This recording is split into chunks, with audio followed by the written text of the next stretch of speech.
Yeah, I think it's important to kind of follow the demographics of it. So I'm not really interested in models or so on. I just perceive young people hit the ground running, or they would hit the ground running if they had a chance to find their voice, if they were financially literate, for example, if they were taught bookkeeping early on. It's not rocket science.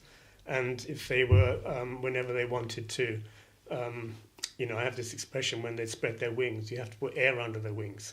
Right? So often young people, they have an idea, but then they're told, well, there's not enough money, or if we lend it to you, then there's all this stuff. Yeah. And I think if someone starts to lift their wings, you need to put air under it. So they start to realise that they are the source of wealth, actually, not the people who lend them money. This is a complete illusion.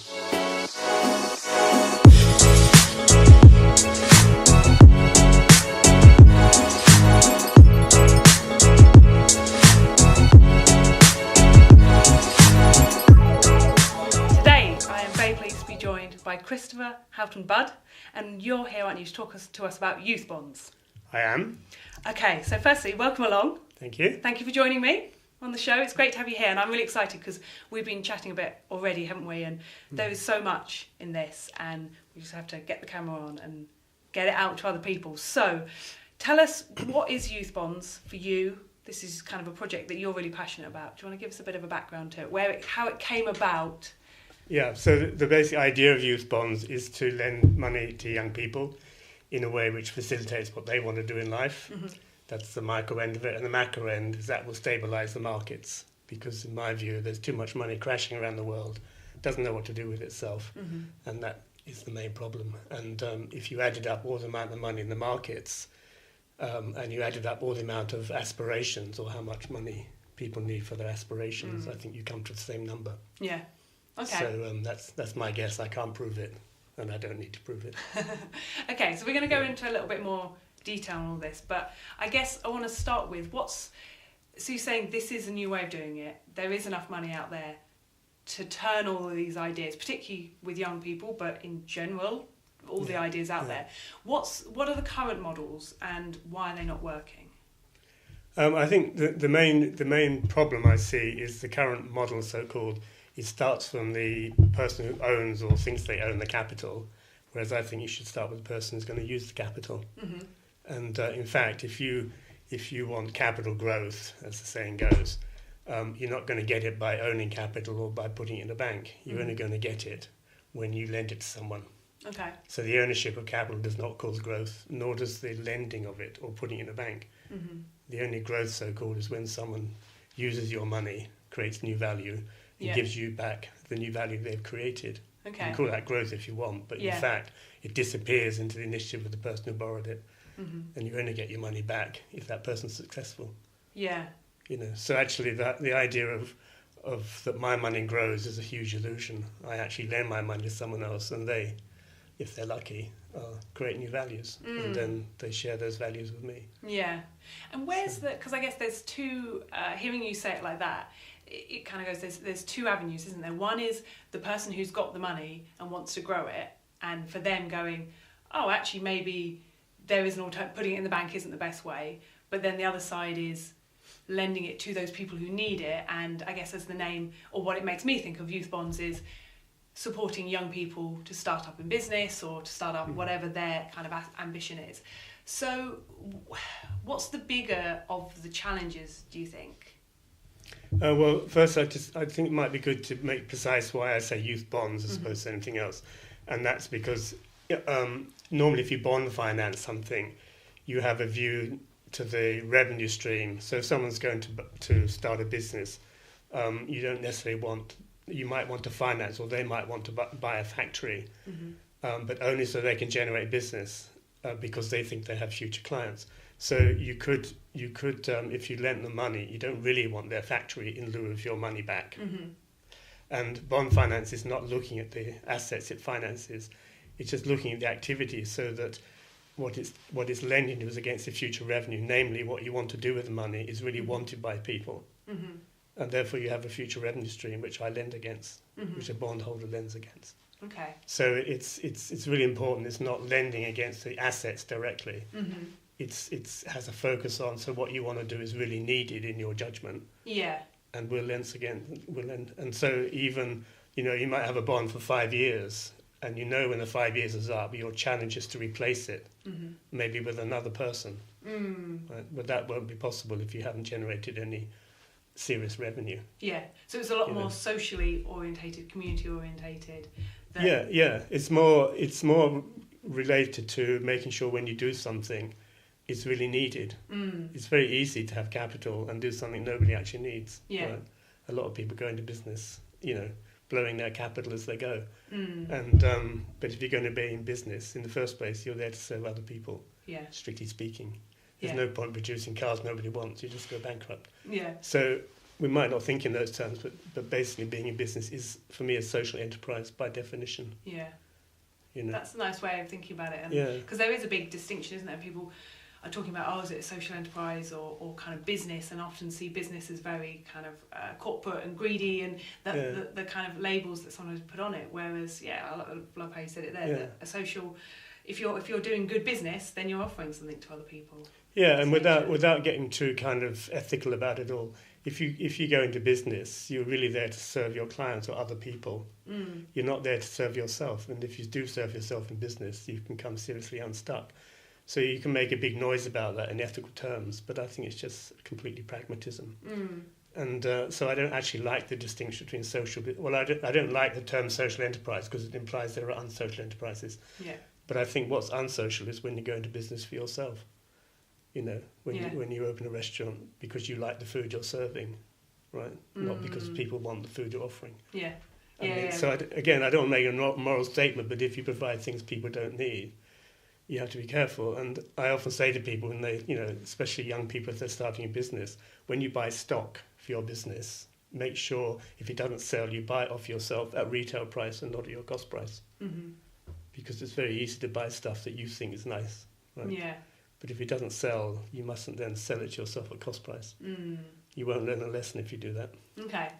Right? Yeah. So it's one can make a big story out of it, but I think it's just basic pragmatism of being a business. You're there to serve other people. Yeah.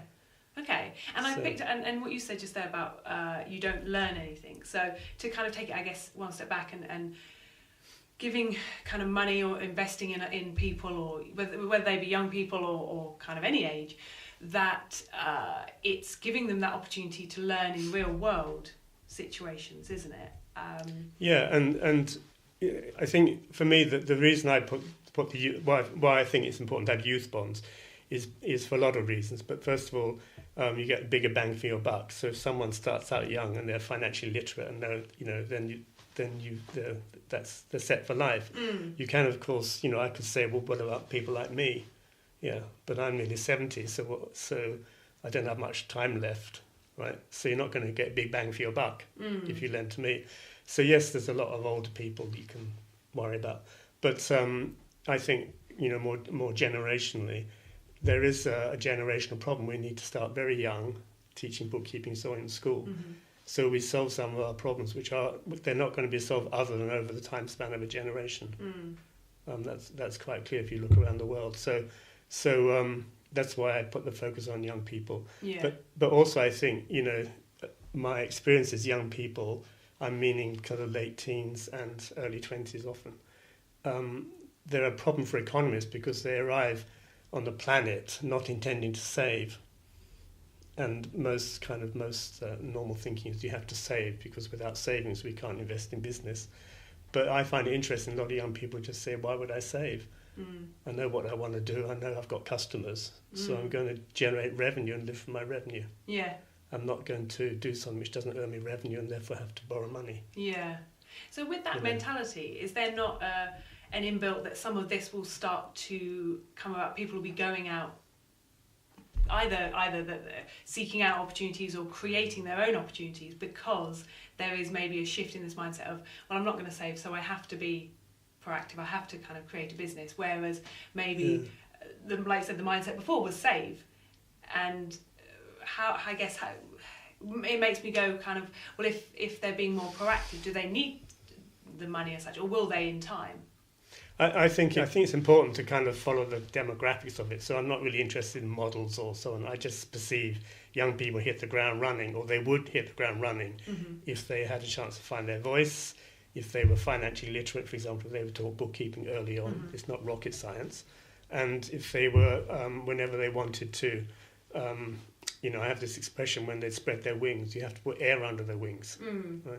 So often young people, they have an idea, but then they're told, well, there's not enough money, or if we lend it to you, then there's all this stuff. Yeah. And I think if someone starts to lift their wings, you need to put air under it. So they start to realise that they are the source of wealth, actually. Not the people who lend them money. This is a complete illusion. Okay. And I think that's, then I actually think that's fairly normal. But our whole education or our whole mindset is thinking that capital is the start of something. The money I've got, I can lend you. This is the start. And I think that's just nonsense. You're the start. Yeah. And so how do we have young people be aware that they are the start?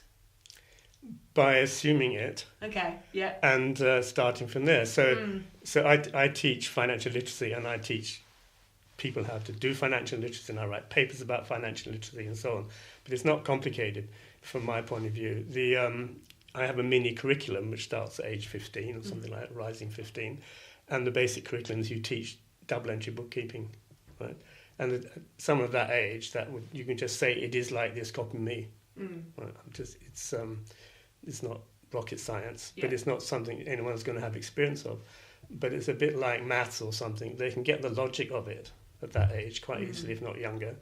And then a year later they come back saying, so we're in the second year now, we're going to do double entry bookkeeping, but you're going to run the school cafe. Yeah. And you're going to do the books of an actual business that you're running. And year 3, you're going to borrow money from the school and take the risk of this cafe. Yeah. Plus you're going to have the profit from the cafe. Yeah. Not the school. And year 4 is you graduate with some project of yours and you get the local bank manager to lend you money without any friendliness around it. Yeah. So it's not complicated. And the main thing there is, the main experience I have is shaming the teachers who wish they hadn't invited me in. And and I kind of call it learning. So a lot of young people, they smell that they can generate capital themselves, and then they wonder why they're in school. Yeah. Right. So they start to press the accelerator pedal, and sometimes you have to push the clutch in and touch the brake or something. So you don't. It's not for me a problem because I left school really young. But if you come in as a responsible person, you have to be careful not to get your students wanting to leave school because they can earn money and get experience by earning money that they don't get in school. Yeah. And so people, I think, underestimate how much of the learning or the teaching that finance does to you. So when I was young and I left school really, really young, 15, I was lucky enough to go to C, and for me, C was my great teacher. Right? My parents thought, what is he doing? But they didn't see me being taught by the sea. Yeah. If you don't put the ropes down properly and trip over, it's not the sea's fault. Stuff like this. So I learned a lot by the sea. And I use a lot of sea metaphors for finance. Yeah. Because just learning bookkeeping, learning that you can make a profit in the school cafe is not necessarily all yours. These are hugely informative experiences. And they're transferable skills, but you learn a lot about yourself in the process. Yeah. And I don't know, the rest kind of follows. Having said that, one has to also be clear that there are not everyone's going to grab the ball and run with it. Or put it another way, I once did a seminar in Baltimore for I think it was called Southwest, which is one of the worst ghettos in the United States. And it was really interesting. This was about teaching young people financial literacy, bookkeeping and balance sheets and so on. And but they had to draw everything they understood from me on the wall. So there was very little talk. There was talking, but they had to draw their ideas of money, their ideas of capital. Yeah. Everything was via drawing. And they found their different levels, and they started to describe not all this. They didn't all want to be famous, rich, and square-jawed or whatever they had to be. They all started to get very close to their biographies, evidently. And I remember one girl, she said, I'm not going to ask for a lot of capital like my friend did, because I'm going to spend my life serving hamburgers like my mother, and don't have an issue with that, because I don't. Right? So it may sound strange, but left to themselves, people sort of know their level. Yeah. And so one hasn't got to come in with, we've all got to get rich by 40 and make a fortune and leave. Right? It's more people got to know themselves, and they will, you know, there's a great expression, enough is enough, in finance. Yeah. And that this comes from Aristotle. And everyone knows, in fact, when they've had enough to eat.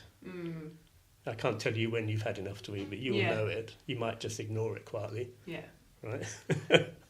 But so there's this kind of inbuilt sense that we have of ourselves, and I think you can rely on it if you educate to it. Yeah. But if you've already told someone you've got to get rich, and we've all got to get to Hollywood, and we've all got to get to this sort of place we've all got to get to, you're not talking to that person at all. Yeah. So it sounds like there's a lot of, through all these things, it's not purely about the money, it's using that as a tool to understand what your level of enough is and relative, what success or achievement or whatever your life is. And it's not about, well, it is about the money, if one understands money as bookkeeping, which is my big story. So it's not about the money, cash that you go chasing. The bookkeeping is money, and what the bookkeeping reflects is you, who you are. And so you might have someone who's constantly overstating their sales. Well, you can get in a big huff and puff about that in terms of if you've lent them money or something, or if you're their manager. But actually, the first thing you should say is, why do you always overstate your case? Yeah. Right? And maybe it's fair, but maybe you're better earning money other than selling. So you're not, in fact, overstating your case. You're just stating your case in the wrong direction. So there are many things you can look at a set of books and to see where someone is you know, the story they have of themselves, or the image they have of what they're trying to do is at odds with what actually happens. Yeah. Right? Well, you can do a big number on that. You can say maybe you're in the wrong room. And what you're describing is just you in another room. I'm hugely confident in that. But the whole education has to follow this. And the other thing which is quite critical is in the learning experience, if someone says out of their enthusiasm or aspirations, they would like to do X, Y, Z, and they need £1,000 because we're in England, then you better let them have £1,000. If at that point, it's important to know whether they need to be lent it or given it. Yeah. Right, and there's some sort of time scale if they're going to be lent it. But it's absolutely critical you don't hype someone up. And when they say, I need £1,000 or £10,000, you say, well, actually, I don't have it. This is kind of a sin, in my opinion. Yeah. You know, so yeah. That's a really nice, I guess, kind of taking it to the next step, really, I guess, because I asked some questions to some people around this topic beforehand online, and there are lots of people, kind of Patricia, Bex, Tony, also all saying kind of about the importance of exactly what you've said about the knowledge and the training and the learning, but there was very little reference to them actually needing the money. It was all saying they need the support and things like that, but. Yeah, that's a really good point. If you've worked out, right, I definitely do need it, and I'm so confident, if it's not then there, it's a bit of a kick in the teeth, isn't it, to go, oh, well, this was just an exercise and it stops it. And also I think it's... Taking the next stage in learning, I guess. Well, also it's related to how the world is. So if you look at... there are people got family offices, you know, big, huge amounts of money, and they might have billions sitting in the corner somewhere, and they wouldn't notice if they lost $1 million. So for them, that isn't the issue. Yeah. Their issue more is, if they're educated, their issue more is you can flood someone with too much money. And so you have to have a measure of someone's ability to manage money, their so-called financial literacy. And if you start at that end, they're actually in control of the flow of the money, strictly speaking, or technically. So I always start at that end. And... you know, if someone needs 1,000 or 10,000 or 50,000, that's just a question of matching their need to the appropriate organisation. Yeah. Right? But at the end of the day, they have to be able to manage it, you know. And so for me, the crucial thing is the financial literacy. Yeah. And in today's world, that's part of the problem why the money is crashing around the world. It doesn't know what to do with itself, by definition. You know, like in Switzerland, there's 7 times more money in the markets than the Swiss economy will ever need. Wow. So there's no way it's going to be rebased on manufacturing or anything like this. Yeah. Right? It's got to be rebased on something else. And if you look at people's aspirations, that's the key. But if you look at any, most, I think, secondary school textbooks, they will restate macroeconomic policy, even though it's not working. We all know that. But they will have nothing about bookkeeping, absolutely nothing. Right? They'll have nothing about run the local school cafe. Yeah. Right, and learn to be in business. So That's the crucial thing, is to start as young as possible. Okay. But as I say, not make the mistake of everyone's going to be an entrepreneur. Yeah. Right. Okay. Some people aren't, but they're going to be able to balance their books and have income above their expenses. Yeah, absolutely. Okay, this is awesome stuff. I'm loving this. We're going to take a quick break now, and we're going to be back in a little bit. We'll talk about the circulating money thing. So back in a second.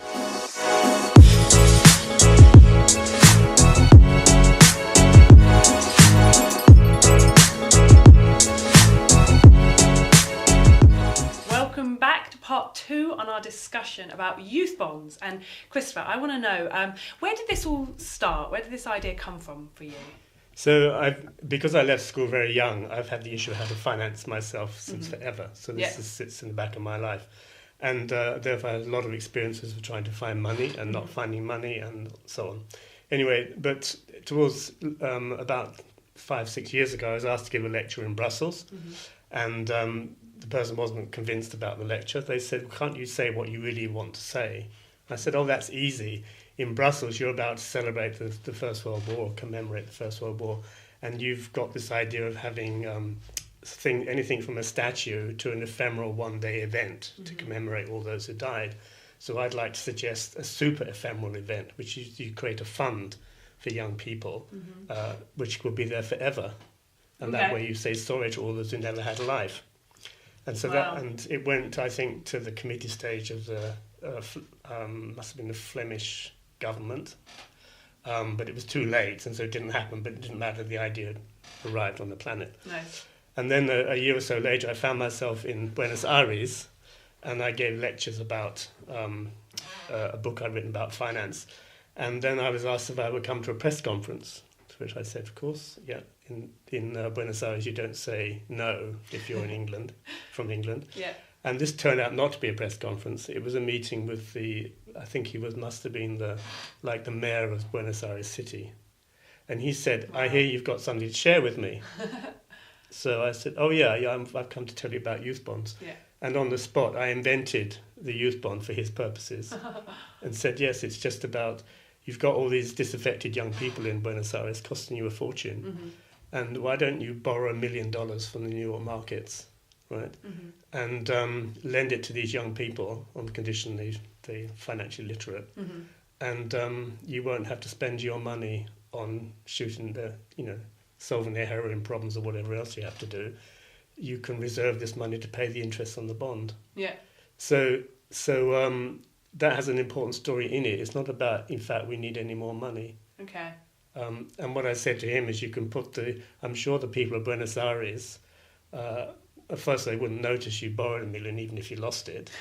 But certainly, there are 10 million people in Buenos Aires. What are they going to lose compared to what they're going to gain? Yeah.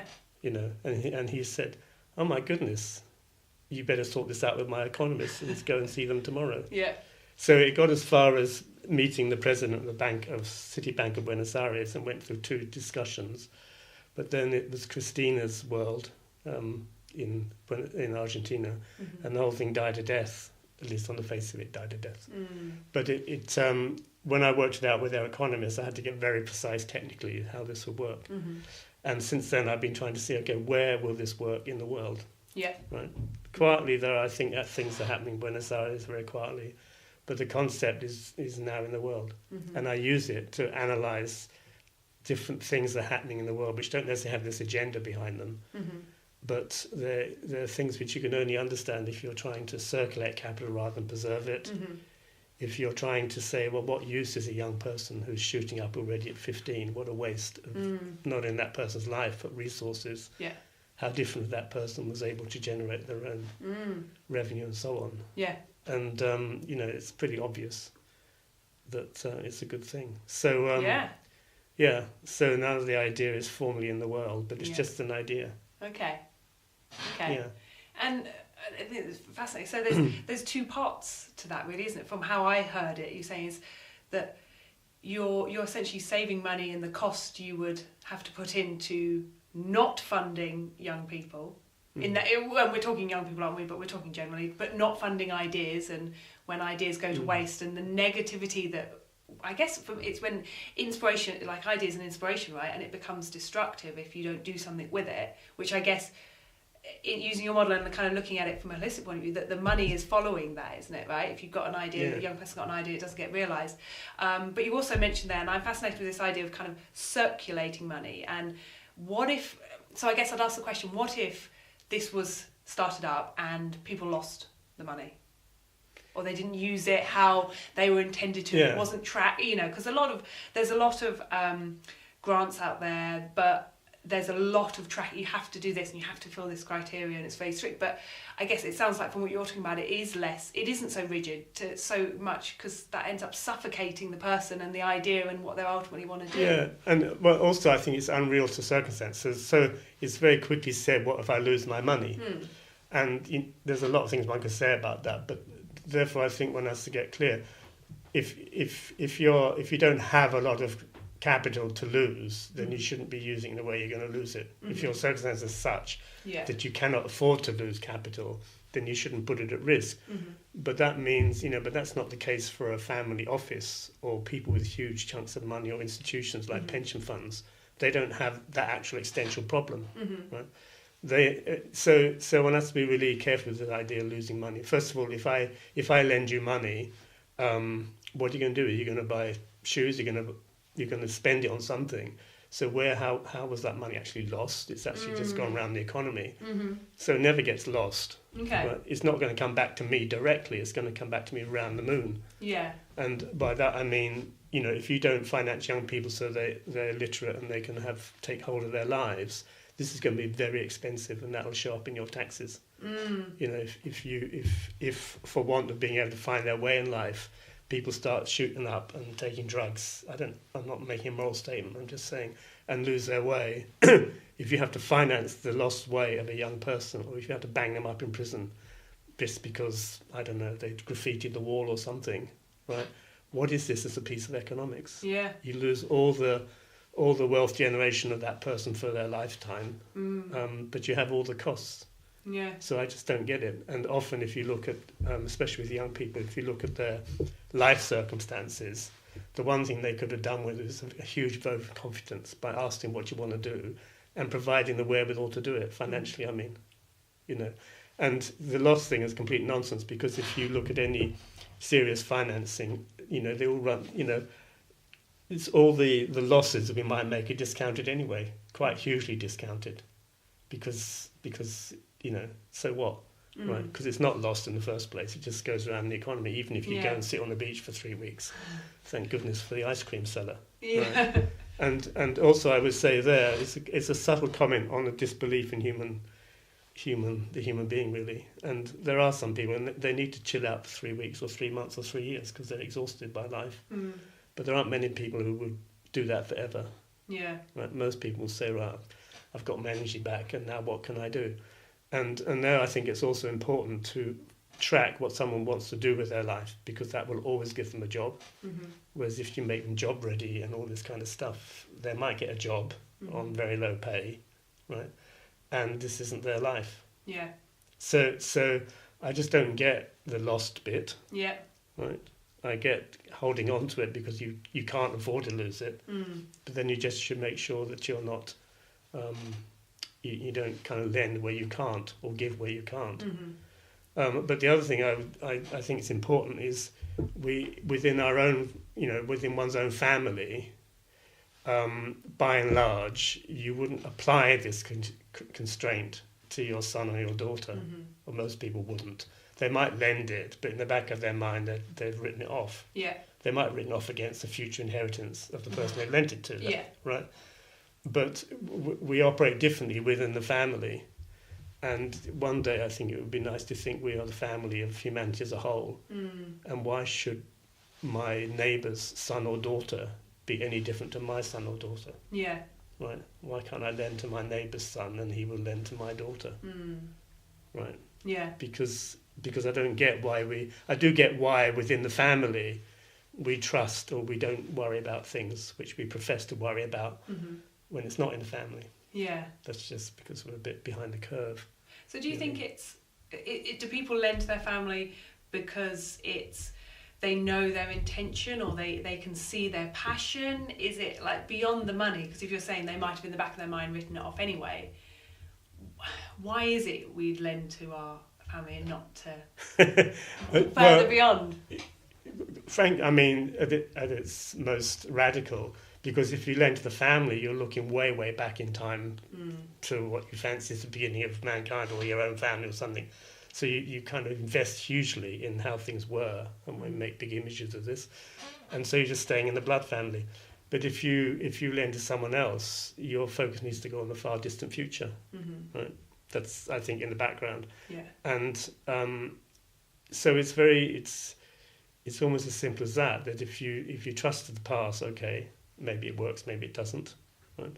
But you really need to look to the future, even your own child's future. And often you can have this experience, actually, I'm not sure this is my child. I mean, I know it's my child, right? But my child is not wanting to be a doctor, which is what I have in mind for my child to be. You know what I mean? So so you have to some image. You're looking to whatever's going to come out of this person, and you're not trying to condition this because your family's always been doctors or because I guess is there a lot of we would only want to, well, I guess my thing would be you'd only want to lend to someone if you get the idea. There's a lot of that now, okay, give me a business plan, and there's a lot of opinionated, well, do I think it will work or do I not think it will work? Do I think it's a good idea or not? And I'll lend on it based on that, as opposed to this person's got to express what they need to do, and am I going to allow them to express what they want, or am I giving them money to allow them to express that what I agree with or think is the right thing to do? Yeah, and I think that's understandable because we know ourselves best. So we just project that onto the world, whether we're conscious of it or not. And we don't distrust ourselves. Right? We're always quite happy at our boats coming in. Yeah. Right? So we're not going to question that. But if you tell me your boat's coming in, well, I haven't seen it yet. Right? So I think a lot of it is projecting an image we have of ourselves, which actually, more or less, is quite a positive one. For some reason, it goes negative when we think of another person. Yeah. Right? And we don't think that person can actually be as self-assured as we are, or, you know. So, but it is a kind of, it's not quite a leap of faith, but it's a leap of something, right? To think that everyone is actually like me, and they're going to come through on what they want. Yeah. And I think what that translates to in practical terms is all lending, all financing, it's really accompanying the person that you're financing, and not conditioning that person. There may be things like in terms of financial discipline they need to know about or learn or experience, but not as a condition of you lending, so to speak. Okay. Right? Yeah. And that becomes like then you're going to walk with the person you're going to lend to, and not lend and take their house and just say, well, if you screw up, I'm not bothered because I've already got your house. Yeah. That's a way of non-accompanying or negative accompanying. I don't know what the word would be. And it's a big difference, say, classically between German banking and British banking. The German banks would always accompany their borrower. They would take a seat on the board, for example. The British banks would say, no, just give us your house, and what you do is up to you. It's not my problem. Yeah. Right. Which is understandable on one level, but that can leave a person unaccompanied. And this is often where the problems begin. Yeah. That they're doing things they didn't understand they should have double-checked on or something like this. Yeah. So... like you said, that learning, that personal... When you said it in the first link about... Yeah. You always inflate your sales. Well, it's not... You're doing that because there's something that tells you that's what you need to do, or you should, or you're ill-informed in a certain element. And the other thing I would say from experience is... this is accompanying, part of that is mentoring, obviously. So helping young people if you know more than they do and all this kind of thing, and being the famous old person who can, help me out because now I'm old and retired and everything else. Or, or more generally just mentoring young people when they're younger. But I think also it's often pastoral care, meaning when someone starts to have to get clear about their funding, you're touching very close on their biography, and you might find the reason they don't make their sales or the reason this or that happens is hidden in the background of it, and that is the problem has to be solved. And I always give the example of a young person who was completely crushed as a young teenager by his father. And he came on a course I was giving, and he just blossomed within about 3 days just by doing bookkeeping and having a little project of his own. But when he went home, his father threw him out of the house. Because his father was a deep drug dealer or whatever he was in this place where I was in Argentina. And this is not uncommon. that if you look in the background of someone, this plays into their whole lack of confidence. So if you start to bring them finances in a way which builds their confidence, it's not the finances, it's that person's context, right? Yeah. Which is playing in all the time, or you know, and for that I'm often saying, because I'm always in a position of flying in somewhere and flying out, I'm not there to pick up the mess. And so for me it's quite important there are people who can deal with the pastoral side of things, who are there not to teach finance, but if they see a young person's got confidence issues, they're there to deal with those issues. You know, whether they're psychiatrists or a mentor or a teacher or whatever. Yeah. They're not there to teach them bookkeeping. They're there to teach them how to deal with their parents, or if they've got lifelong, you know, dependency issues in the family. Yeah. How to not shame the family. I don't know, right? Yeah. And this is very much, I think many people will tell you this, that the financial techniques are pretty boring, right?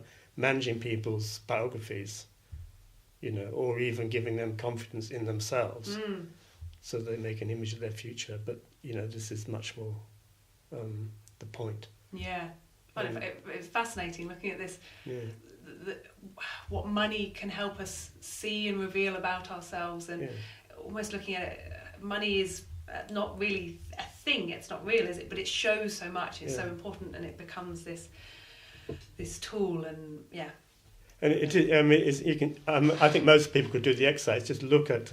I'm staying with the young person because I think it's important. Follow someone's biography, a young person. Look at what they do. Right. You know, for the most part, you couldn't conceive that they will do what they did.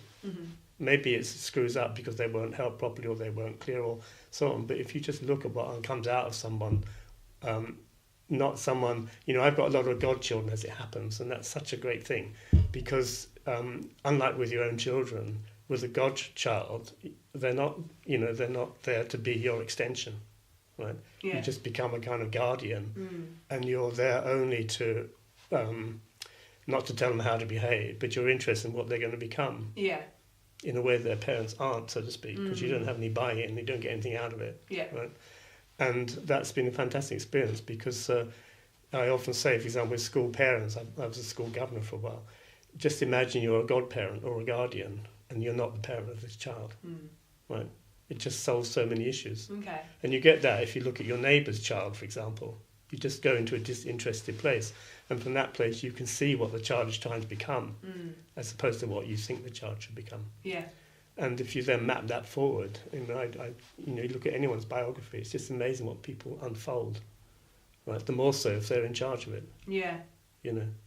So it was ever thus, you know, how if Beethoven hadn't become Beethoven or whatever, where would we be? Yeah.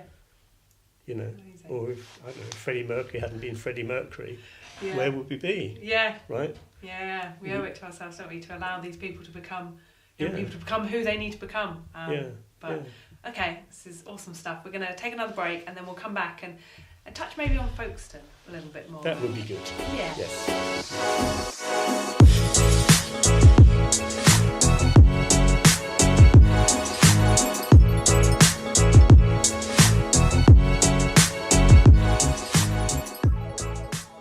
Welcome back.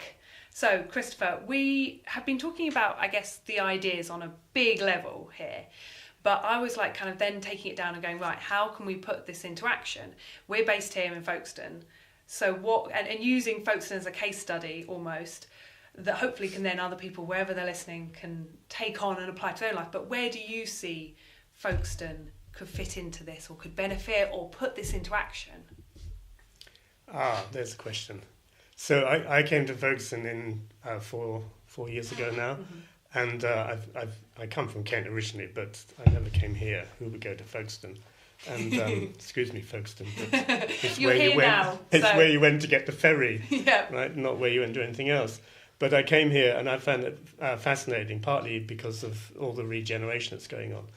But then I just started this project, Folkestone Finance Folkestone, and a major part of that is to raise £100,000 for the Folkestone Youth Fund, so I could start doing youth bonds, because you need prime movers in these things. You can have wonderful ideas, but or you're always having in the back of your mind, well, someone else will do it. So I believe in being a prime mover, if possible. So I also have this crazy project to raise £100,000, which I want to lend to the town council. Yeah.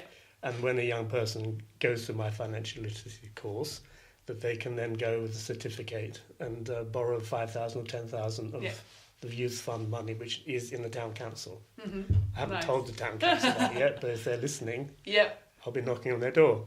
So that's kind of weird that I just decided to do that. And then the question is, well, will it ever happen? And there I think Folkestone has got a funny kind of thing going on. Something is trying to happen in Folkestone. I think Folkestone is a she, and Folkestone decided maybe 10, 15 years ago that she was going to reinvent herself. Yeah. And from that moment, you can identify many things that have happened. And with no disrespect, a lot of people see the regeneration is due to the wealth of one person in particular. But that would happen, wouldn't it, if Folkestone had already decided to reinvent herself? Yeah. And therefore I think it's really important to have an image, even if it's an imagination, that includes everybody's contribution, however they're placed in life. Yeah. And I think it's really important to think in that imaginative way. Because actually I think Folkestone is like that. So I didn't have a lot of intentions. I was just kind of put your foot in the water and see what happens. And one of the things that happened for me was I started to find all sorts of things going on in Folkestone, but particularly about a year ago, I became friends with a guy called Liù Batchelor, who's the curator of the triennial here. Yeah. And the 2017 triennial, he called Folkestone is an art school. So I said, oh, Lewis, so I'm going to have Folkestone is a business school. Now, Folkestone is an art school. There's an art school without walls. Yeah. It's not an institution. It's a place where you can come. I think that was the idea. And the artists that you need to help you, or the people who need to teach you, they'll be all around you in pubs or whatever. Yeah. And you don't need the walls and you don't need the institution. Folkestone is an art school. So that was a 2-month project. But Folkestone is a business school is forever. Yeah. Right? And it is this idea that Folkestone is a business school without walls, meaning if people start bubbling up in Folkestone wanting to do things, we need to get the resources to them, whether it's the funds or the mentoring or the whatever it might be. So that's my kind of image. But I never came here with that image. That's just me naming what I feel is trying to happen in Folkestone. Okay. It's so weird. Maybe it's happening elsewhere in the world. But I think Folkestone is very specific and very special. And then I found by doing this, I found in the doing of all this, that there are a number of projects which if I put my lens of youth bonds on, then I get what's going on. So, for example, I have a project which I'm working with Beth Walker from Edge School of Creative in Business. That's part of East Kent College. Yeah. And they're very driven to be a resource for their students. And we're on a project at the moment that I teach them financial literacy.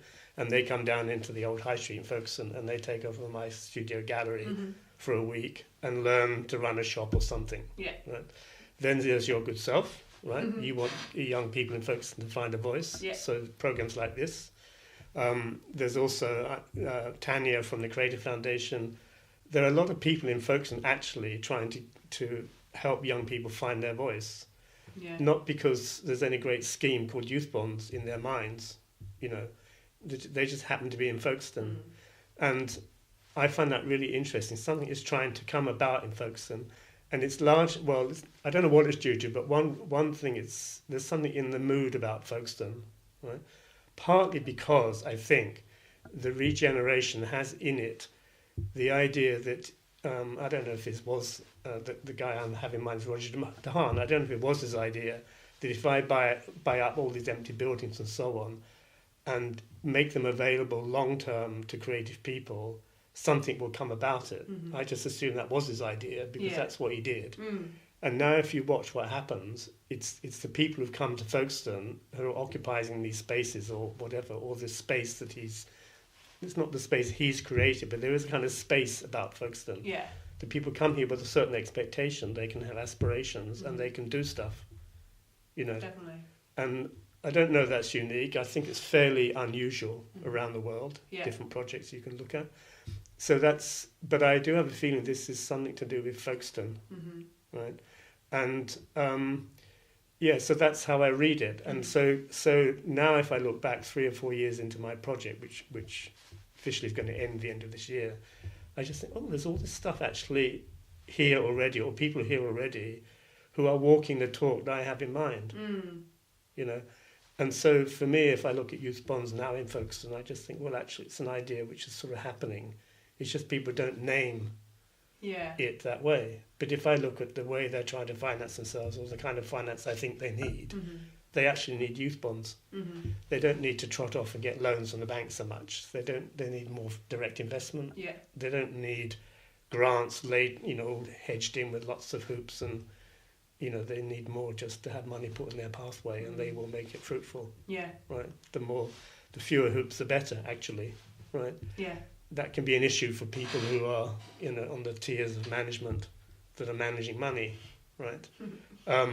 But this I just see is going on, and the more I look at folks in that way, I just see people showing up who are walking this kind of talk. To be honest, that I'm just talking. Right? I'm just trying to talk an idea into being. But it only makes sense if it's synchronous with the times. Right? It's not a model. It's just, and you find it all over the world. I think if you were to, particularly, I think it's interesting in Folkestone to a certain extent. Taking putting a lot of buildings out of the market in effect, right? Making them available on the basis the tenants will be creative. This is a huge condition.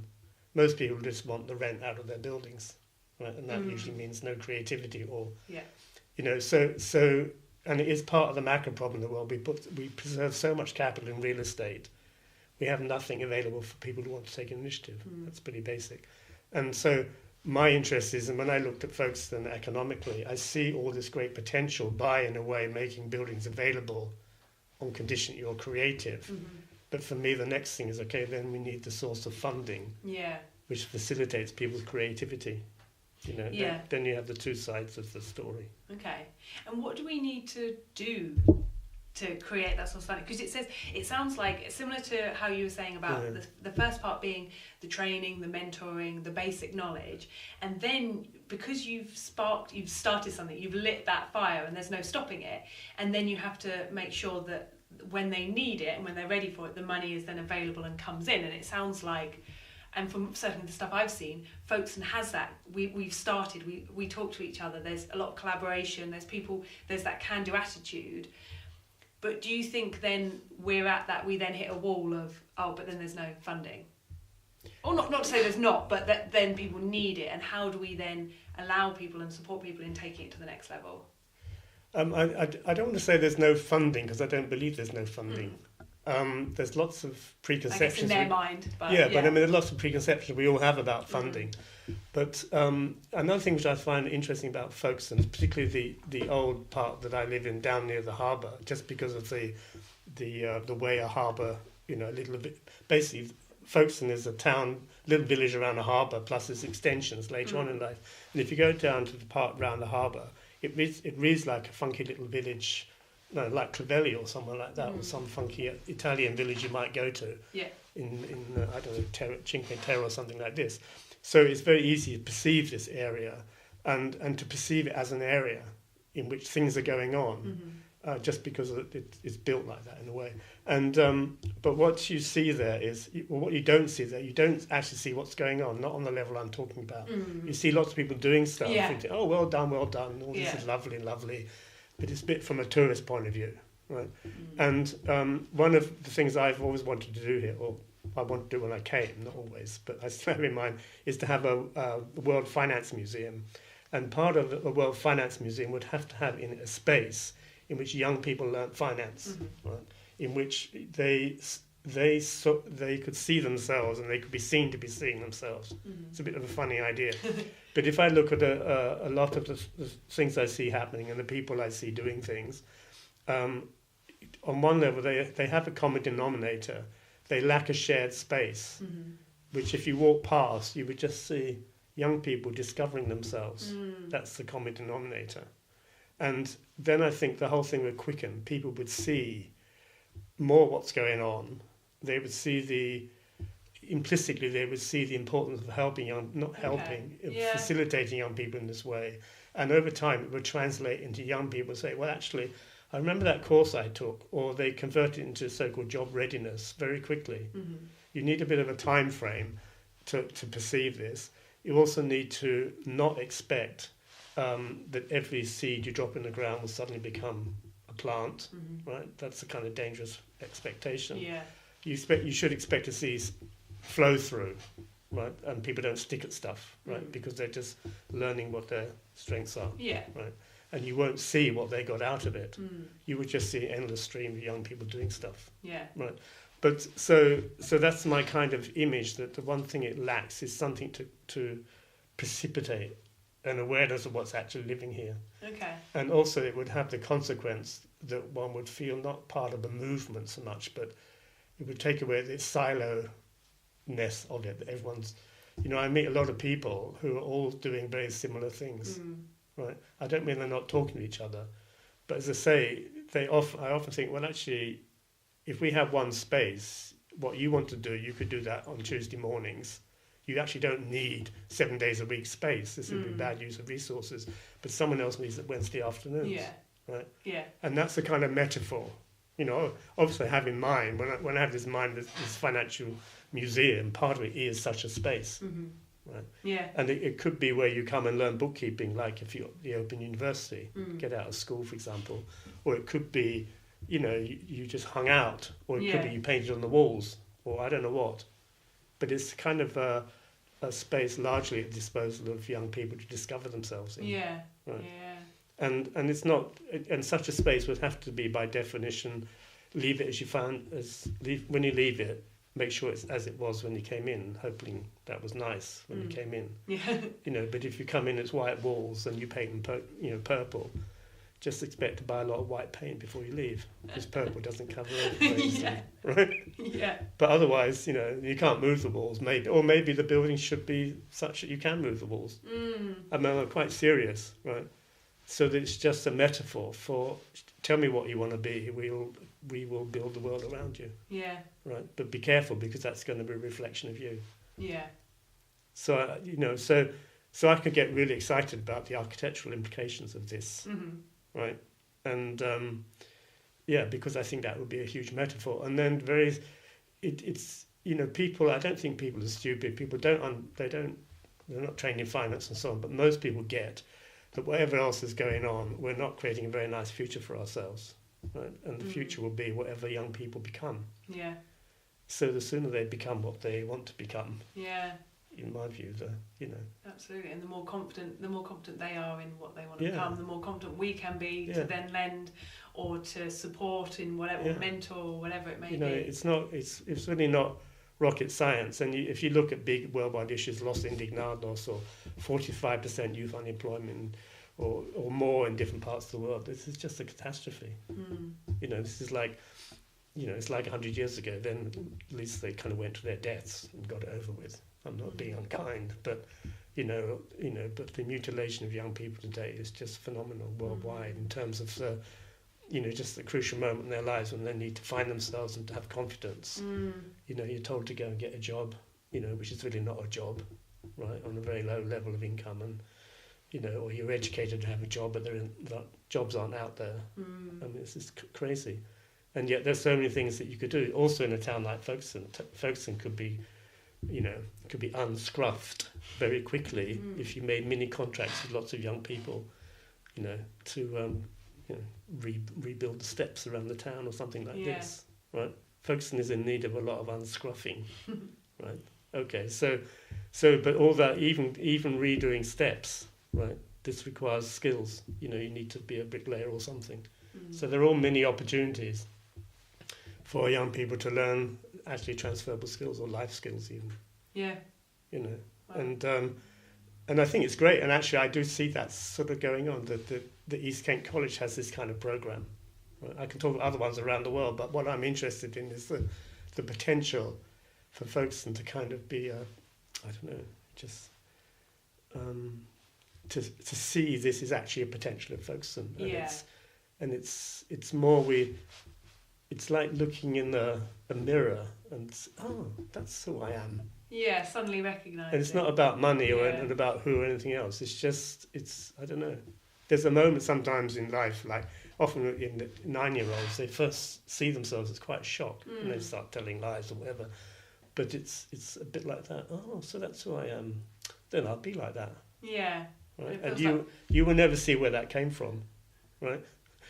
But everyone, I think, will know that the moment in their lives, or would have moments in their lives, more or less, when they realise who they were or who they could be. Yeah. They might have shut them off and said, actually, I have to get a mortgage. Yeah. Or, actually, my dad wants me to be this, or the future's getting married and having kids and washing the car on Saturday or something. But I think in most people's lives, that's not a true story. Yeah. So Yeah. would that be the take-home message then for people? I guess I guess as a town and as individuals, and to encourage those around us to just, like you say, look in the mirror and go, who do I want to be? What do I want to do? What do I want Folkestone to be? How can I support others, young people, be it like a family member or someone not a family member, but that. Yeah, and quite practically, and I'm quite serious about this, and to know there's a place or places you can go to discover your voice, and then when you start walking your talk, if we're going to stretch things a little bit, to know that you could go to if you said you need 5,000, you can go to the town hall, right, and draw down the 5,000 which is in there for that purpose. This would rehabilitate the town hall in most people's mind, but I think that's a huge social thing, and to feel that you can contribute to the town you're in, and the last thing I would say there is, I'm trying to raise 100,000. I'm not pitching, but 100,000 divided by the price of a cup of coffee is 47,500, and that's the population of Folkestone. So if everyone in Folkestone for one day did not drink a cup of coffee or half a glass of wine or half a pint of beer or something, just put the money in the pot, right? In one day we'd have 100,000, and if that was lent, not given away, if that was lent on terms that could come back easily, even interest-free, this would just go on forever. Right?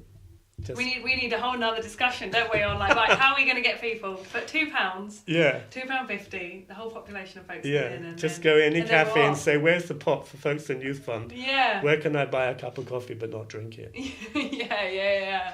That's what we need. Right, so all those people out there, all those coffee shop owners. Anyone listening out there, anyone who's got a bar, doing funky stuff, It's not, you know what, Folkestone's the sort of place where, people will rally around and do that sort of thing, don't they? Yeah, it's such, and of this I'm quite certain the leverage will be enormous, because then all people around the world say, well, that was easy. Yeah. Let's replicate it. Yeah. Right. And really maybe the last thing I would say, we need, from the point of view of normal lending, grant funding, so on, we need some actual, almost a visceral experience. Trust young people in their biographies. It's not so much whether it doesn't matter whether you lend or give to them, but the main condition would be make sure you follow your biography. Follow your first hunch, never your second. Yeah. Right. And some if you every 10 you lend to normally in finance, 7 you've written off. Right. Yeah. We don't say that, right, because that would be a license for you to, whatever. But in terms of the actual numbers, right. It's a huge amount of discounting goes on, right? So why don't we just get with it and just say for every 10 people in Folkestone I lend to every 10 young people, maybe 4 of them are not going to come through. Yeah. But they would have spent the money. And it's back in the system. It's back in the system. So why? And an important thing about the youth fund for me is my idea is it's created by public subscription, right?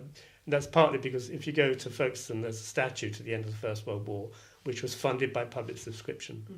So it has this mood that the people are providing the money, not some big institution or the government. But also, in financial terms, on its balance sheet, that money isn't owed back. It's not a bank. The money hasn't been borrowed. Yeah. So you're able to lend it knowing that it doesn't have to come back. And this will go straight into the alchemy of the lending. Yeah. This is all fascinating. So we could talk all night, But I'm conscious we're going to have to call it to a close. But is there any last kind of messages, or if people want to get involved with your youth fund, want to help you make it happen, or doing projects, like you said, that they're already out there, they're already doing. The more we can come together and see that it's already happening, the more confidence it gives everyone. Where can they find out more information? What would you like them to kind of do after watching this video? Well, they could contact me at financefolkston.com. Yep. And then I can put them in touch with the necessary people. Really, I think we need some kind of, it doesn't have to be Finance Folkestone, we need some kind of focal point for all of us who are doing stuff. And people need to know there is that focal point. You know, I actually think it would be good to find a shared space, right, which could be provided for by the district council, right? It's I'm sure they've got empty spaces around the town, which, you know, so write off those in favour of the young people of the town, and become part of the story, right? And that's a place where you would naturally go to that place. Yeah. And you know, even if you didn't know it existed, you would find it. All starts with the space. Yeah, absolutely. And starting with the virtual space. financefolkston.com. Get in touch. Christopher, thank you so much indeed. Thank you. You're fun. Yeah. Take care. Bye.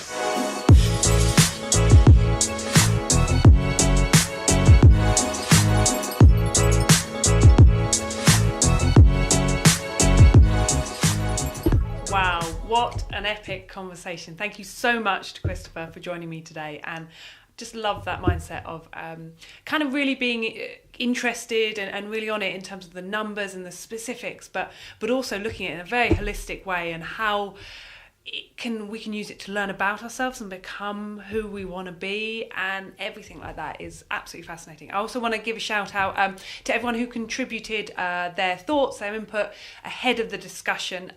We didn't kind of get to mention you all by name, but we had a discussion ahead of the conversation, so it was definitely all factored and flowed into that. So we had thank you to Bex Bell, Chaz Barrett, Karen Ortzig, Tony Wingfield, Jenny Luddington, Karen Byrne, Patricia Reddy and Mark Reed for your great comments, and it was really echoed. Hopefully you heard it kind of through in what Christopher was saying at the beginning around this idea of supporting people, and it's got to come from a foundation of knowledge and support for those young people in terms of how they kind of use money, how to really kind of express what they want to get out of life and business and the whole things like that. So thank you very much to all you guys, and thank you for our sponsors. Without you, it wouldn't be possible to bring you these videos. So hopefully you guys out there can give them a thumbs up on Facebook. Go support them.